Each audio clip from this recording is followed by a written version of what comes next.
Hi all, നമ്മൾ ബാക്ടീരിയയുടെ classification ആയിരുന്നു പറഞ്ഞു വന്നത്. അവരുടെ മോർഫോളജി അനുസരിച്ച് ക്ലാസിഫൈ ചെയ്തു.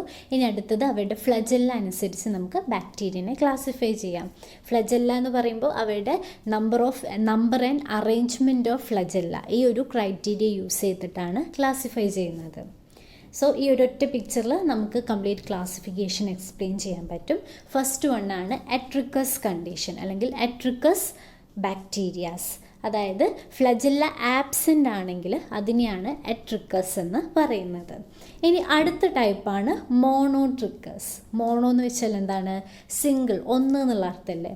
സോ ഒരു സിംഗിൾ ഫ്ലജെല്ല ആയിരിക്കും പ്രസൻ്റ് ആയിട്ടുള്ളത് and they are arranged at one end. Okay, ബാക്ടീരിയയുടെ ഒരു എൻഡിൽ ആ ഒരൊറ്റ ഫ്ലജെല്ല പ്രസൻ്റ് ആയിരിക്കും. അടുത്ത ടൈപ്പാണ് ലോഫോട്രിക്കസ്. ലോഫോട്രിക്കസ് എന്ന് പറയുമ്പോൾ ഈ ഒരു ബാക്ടീരിയയുടെ ഒരു പോളിൽ അല്ലെങ്കിൽ ഒരു എൻഡിൽ മാത്രമായിരിക്കും ഫ്ലജെല്ല പ്രസൻ്റ് ആയിട്ടുള്ളത്. ഒരു ടഫ്റ്റ് ഓഫ് ഫ്ലജെല്ല പ്രസൻ്റ് ആയിരിക്കും. അതായത് ഒത്തിരി ഫ്ലജെല്ലാസ് പ്രസൻ്റ് ആയിരിക്കും. അതെല്ലാം കൂടി ഒരു ടഫ്റ്റായിട്ട് ആ ബാക്ടീരിയയുടെ ഒരു എൻഡിൽ മാത്രമായിട്ടായിരിക്കും അറേഞ്ച് ചെയ്തിട്ടുണ്ടാവുക. ഓക്കെ, സോ ഇതിനെയാണ് എന്ത് പറയുന്നത്? ലോഫോട്രിക്കസ് എന്ന് പറയുന്നത്. ഇതിൻ്റെ ഇടയിൽ ഒരു ടൈപ്പും കൂടി ഉണ്ടാവാം. അതിനെയാണ് നമ്മൾ സെഫാലോട്രിക്കസ് എന്ന് പറയുന്നത്. സെഫാലോ എന്ന് പറയുന്നത് ഈ പിക്ചറിൽ കാണുന്നില്ല, പക്ഷേ ഒരു ബാക്ടീരിയയുടെ ഒരു സൈഡിൽ ഒരു പോളിൽ മാത്രം ഫ്ലജെല്ല പ്രസൻ്റ് ആയിരിക്കും. But only a few flagella will be present. ടഫ്റ്റായിട്ടൊന്നും ഉണ്ടാവില്ല. ഒരു 2, 3 അങ്ങനെ ഒരു കുറച്ച് നമ്പർ മാത്രം ഫ്ലജെല്ല പ്രസൻ്റ് ആയിരിക്കും ഒരൊറ്റ പോളിലായിട്ട്. അതിനെയാണ് സെഫാലോട്രിക്കസ് എന്ന് പറയുന്നത്. ദെൻ അത് കഴിഞ്ഞിട്ടാണ് ലോഫോട്രിക്കസ് വരിക. അവർ തമ്മിലുള്ള വ്യത്യാസം എന്താണ്? ലോഫോയുടെ കേസിൽ ഒരുപാട് tuft of flagella will be present at one pole of the bacteria. Okay, ഇനി അടുത്തതാണ് ആംഫിട്രിക്കസ്.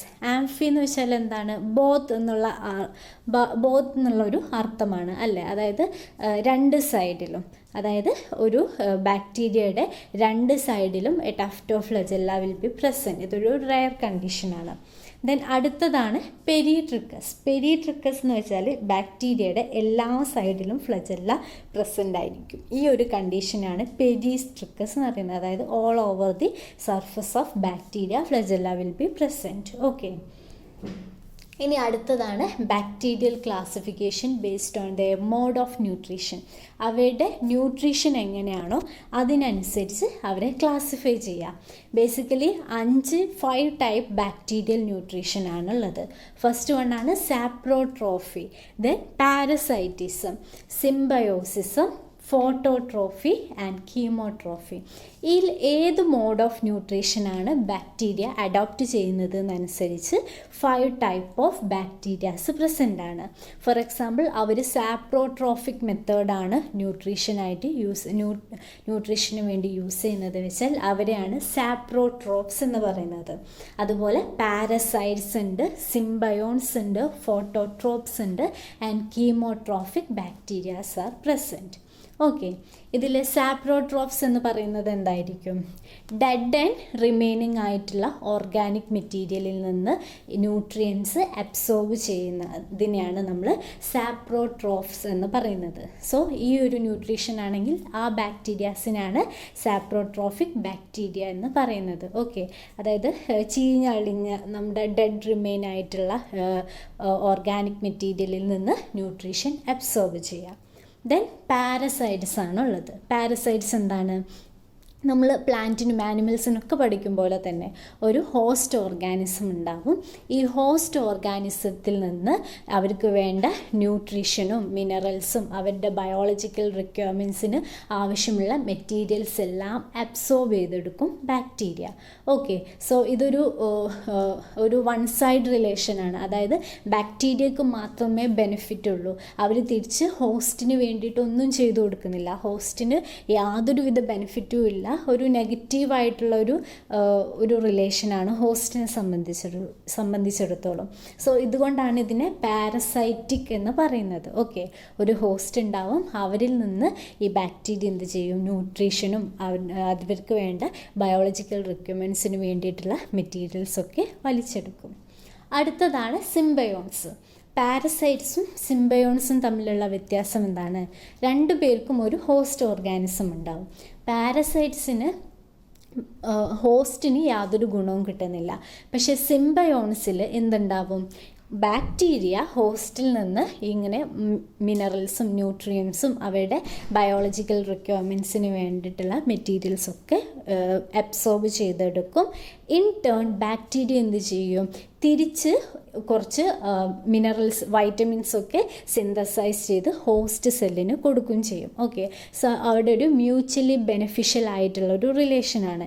ഹോസ്റ്റിന് കുറച്ച് വൈറ്റമിൻസ് കിട്ടും, ബാക്ടീരിയയെ സംബന്ധിച്ച് അവർക്ക് വേണ്ടിയിട്ടുള്ള ന്യൂട്രിയൻസൊക്കെ ഹോസ്റ്റിൽ നിന്ന് അബ്സോർബ് ചെയ്യുകയും ചെയ്യും. ഓക്കെ, സോ രണ്ട് ഭാഗത്തും ഒരു സിംബയോട്ടിക് റിലേഷനാണ് ഉണ്ടാവുക. അടുത്തതാണ് ഫോട്ടോട്രോപ്സും കീമോട്രോപ്സും. ഇവർക്ക് ഹോസ്റ്റ് ആബ്സെൻ്റ് ആയിരിക്കും. ഓക്കെ, ഇവിടെ ഉള്ളതിൽ നിന്നൊക്കെ എന്താ, നമ്മൾ സാപ്രോട്രോപ്സ് ആണെങ്കിലും പാരസൈറ്റ്സ് ആണെങ്കിലും സിംബയോൺസ് ആണെങ്കിലും എന്താ ചെയ്തത്? അവർ സ്വന്തമായിട്ട് ഫുഡ്, ന്യൂട്രീഷൻ പ്രിപ്പയർ ചെയ്യല്ല ചെയ്തത്. അവരെന്താ ചെയ്തത്? ബാക്കിയുള്ള വേറൊരു ഓർഗാനിസത്തിൽ നിന്ന് വലിച്ചെടുക്കുക ചെയ്യുന്നത് അല്ലേ. പക്ഷേ ഈ ഫോട്ടോട്രോപ്സ്, കീമോട്രോപ്സ് എന്ന് പറയുന്നത് അവർ സെൽഫായിട്ട് ഫുഡ് സിന്തസൈസ് ചെയ്യും. അതായത് അവർക്ക് വേണ്ട ന്യൂട്രീഷനും അവരുടെ ബയോളജിക്കൽ റിക്വയർമെൻറ്റ്സിന് വേണ്ടിയിട്ടുള്ള മെറ്റീരിയൽസൊക്കെ അവരെന്ത് ചെയ്യും? അവർ സെൽഫായിട്ട് ഉണ്ടാക്കും. ഓക്കെ, ഈ ന്യൂട്രീഷൻ എന്തിനാണ് ഉണ്ടാക്കുന്നത്? ATP പ്രൊഡക്ഷന് വേണ്ടിയിട്ട് അല്ലേ. അതായത് ഏതൊരു ഓർഗാനിസം ആണെങ്കിലും, ഈവൻ ബാക്ടീരിയ ആണെങ്കിലും, അവർക്ക് സർവൈവ് ചെയ്യണമെങ്കിൽ അല്ലെങ്കിൽ അവരുടെ എല്ലാ ബയോളജിക്കൽ ആക്ടിവിറ്റീസും നടക്കണമെങ്കിൽ എനർജി വേണം. എനർജി എന്തിൻ്റെ ഫോമിലാണ്? ATP ആണ് അല്ലേ. ATP ആണ് ഏറ്റവും പാക്കറ്റ്സ് ഓഫ് എനർജി എന്ന് പറയുന്നത്. സോ ഈ ATP അല്ലെങ്കിൽ എനർജിക്ക് വേണ്ടിയിട്ടാണ് അവർ ന്യൂട്രീഷൻ യൂസ് ചെയ്യുന്നത് അല്ലേ. അവരെന്ത് ചെയ്യും?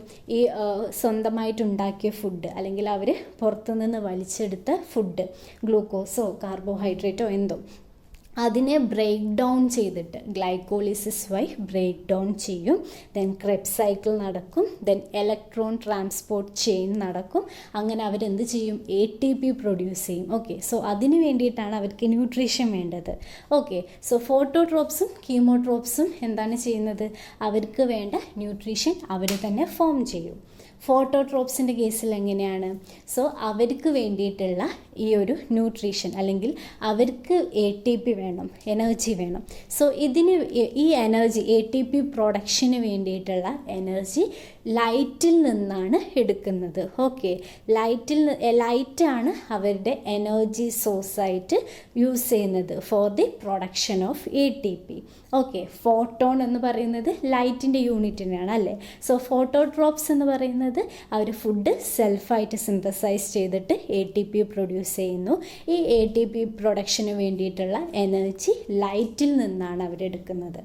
കീമോട്രോപ്സ് എന്തായിരിക്കും? They use chemical energy for the synthesis of ATP. Okay, കെമിക്കൽസിൽ നിന്നായിരിക്കും അവരെന്ത് ചെയ്യുക? ഈ ഒരു അവരുടെ റെസ്പിറേഷൻ അല്ലെങ്കിൽ അവരുടെ ATP പ്രൊഡക്ഷന് വേണ്ടിയിട്ടുള്ള എനർജി കെമിക്കൽസിൽ നിന്നായിരിക്കും എടുക്കുന്നത്. കെമിക്കൽ എനർജി ആയിരിക്കും യൂസ് ചെയ്യുന്നത്.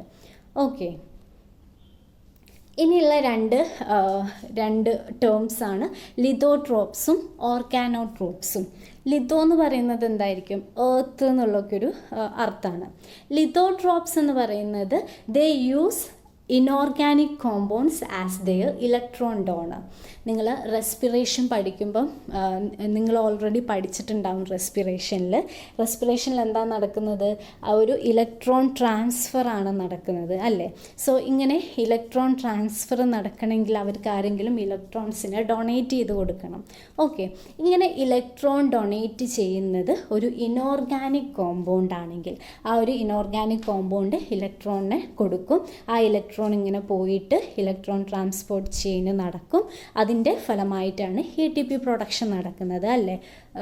സോ അതൊരു ഇനോർഗാനിക് കോമ്പൗണ്ട് ആണെങ്കിൽ അതിനെയാണ് ലിതോട്രോപ്സ് എന്ന് പറയുന്നത്. ദെൻ ഇലക്ട്രോൺ ഡോണർ ഒരു ഓർഗാനിക് കോമ്പൗണ്ട് ആണെങ്കിൽ അതിനെയാണ് ഓർഗാനോട്രോപ്സ് എന്ന് പറയുന്നത്. ഓക്കെ, ലിതോട്രോപ്സും ഉണ്ട്, ഓർഗാനോട്രോപ്സ് ഉണ്ട്. ഈ ക്ലാസിഫിക്കേഷൻ എന്തിൻ്റെ ബേസിലാണ്? Based on the electron donor in respiration. Okay, so ഇവിടെ നോക്കിയാൽ ബാക്ടീരിയൽ ന്യൂട്രീഷൻ നിങ്ങൾക്ക് കാണാൻ പറ്റും. സാപ്രോട്രോഫി നമ്മൾ പറഞ്ഞു, ഡെഡ് ആൻഡ് റിമെയിൻ ആയിട്ടുള്ള ഓർഗാനിക് മെറ്റീരിയലിൽ നിന്ന് വലിച്ചെടുക്കുന്നത്.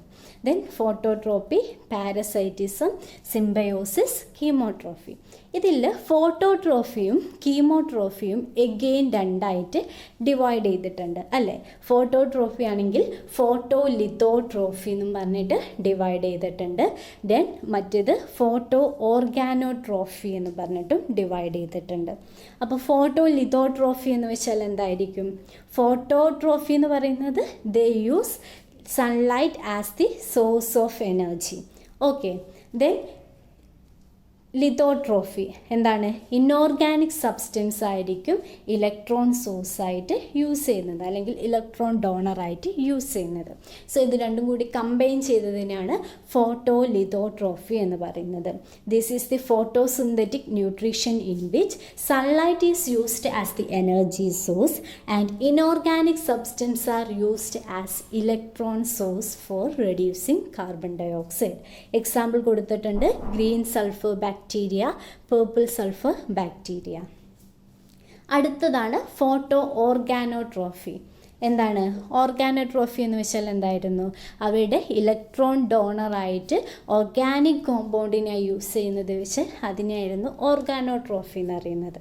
Okay, so photoorganotrophy means the energy is obtained from sunlight and electrons from organic substrates are used for reducing carbon dioxide. Example ആണ് നോൺ സൾഫർ ബാക്ടീരിയ. ഇനി ഇതുപോലെ തന്നെ കീമോട്രോഫിക് ബാക്ടീരിയാസും രണ്ടായിട്ട് ഡിവൈഡ് ചെയ്തിട്ടുണ്ട്. കീമോലിത്തോട്രോഫി ആൻഡ് കീമോ ഓർഗാനോട്രോഫി. കീമോലിത്തോട്രോഫി എന്തായിരിക്കും? അവർ ഇൻഓർഗാനിക് കെമിക്കൽസിനെ ആയിരിക്കും എനർജി സോഴ്സായിട്ട് യൂസ് ചെയ്യുന്നത്. Okay, this is the chemosynthetic nutrition in which energy is derived from the oxidation of inorganic substance. Okay, inorganic chemicals ആയിരിക്കും. ഫോർ എക്സാമ്പിൾ ഇവിടെ കൊടുക്കുന്നുണ്ട് hydrogen bacteria, colourless sulphur bacteria, nitrifying bacteria ഒക്കെ ഈ കാറ്റഗറിയിൽ വരുന്നതാണ്. അടുത്തതാണ് chemo ഓർഗാനോട്രോഫി. ഇവരെന്താണ്? നമ്മൾ കീമോട്രോഫി എന്ന് വെച്ചാൽ ഒരു കെമിക്കൽ എനർജി യൂസ് ചെയ്തിട്ടാണ് അവർ ATP പ്രൊഡ്യൂസ് ചെയ്യുന്നത്, അല്ലെങ്കിൽ കെമിക്കൽ എനർജി യൂസ് ചെയ്തിട്ടാണ് അവരുടെ ന്യൂട്രീഷൻ ഫോം ചെയ്യുന്നത്. സോ ഇവരുടെ കേസിൽ എങ്ങനെയായിരിക്കും? ഓർഗാനിക് കെമിക്കൽസ് ആയിരിക്കും യൂസ് ചെയ്യുന്നത്. ഒരു എക്സാമ്പിൾ എന്താണ്? ഗ്ലൂക്കോസ്, അസറ്റേറ്റ്, അതുപോലെ കാർബോഹൈഡ്രേറ്റ്, ഇതുപോലെയുള്ള ഓർഗാനിക് കോമ്പൗണ്ട് യൂസ് ചെയ്തിട്ടാണ് അവരുടെ ഈ ഒരു ന്യൂട്രീഷൻ നടക്കുന്നതെന്ന് വെച്ചാൽ അതിനെയാണ് കീമോ ഓർഗാനോട്രോഫി എന്ന് പറയുന്നത്.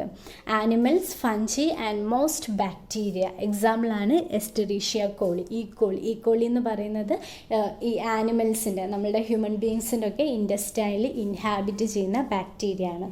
ദേ are chemoorganotrophs. Okay, so ഇത്രയൊക്കെയാണ് ബാക്ടീരിയൽ ക്ലാസിഫിക്കേഷൻ വരുന്നത്.